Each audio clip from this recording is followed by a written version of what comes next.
Now, as I foreshadowed yesterday, NATO has been formally invited both Finland and Sweden to join the alliance. One day, of course, after Turkey dropped its objections to their membership. This historic deal thwarts Russia's efforts to weaken NATO and ends Finland and Sweden's long history of military non-alliance. Here's a look at some of its practical impact and strategic impact, courtesy of the Wall Street Journal. The location of both Sweden and Finland would mean the alliance has significantly more land in the east of Europe. Take Finland, for example.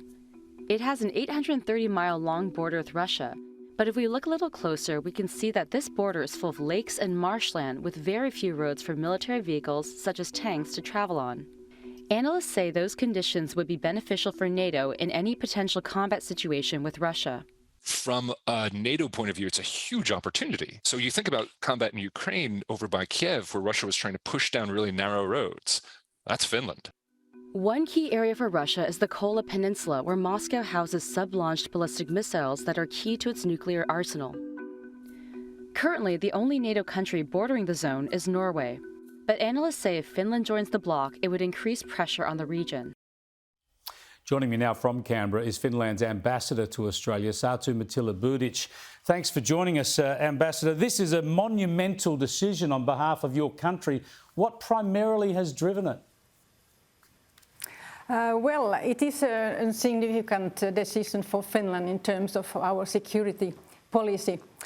Well, the main point here is that we feel that due to Russia's aggression and invasion of Ukraine, we feel that the security environment in Finland and in the whole Europe has changed in a fundamental and profound way. And so this is the key point.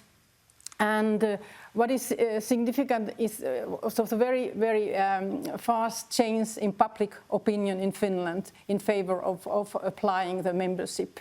Yeah. So we can't say that Finland has been neutral, but we have been military non-aligned, and we have already had a very close and expensive cooperation with NATO and partnership over many decades. Yeah, formalised that you have that long border, land border with Russia, over 1,500 kilometres. Obviously, it gives you that added protection, because if Russia were to step over that line, then they invoke the whole of the NATO treaty countries would be opposed to them. But also your country brings some military strength. You have the Joint Strike Fighter aircraft and a whole lot of other military hardware that will be very gratefully welcomed by the other NATO nations.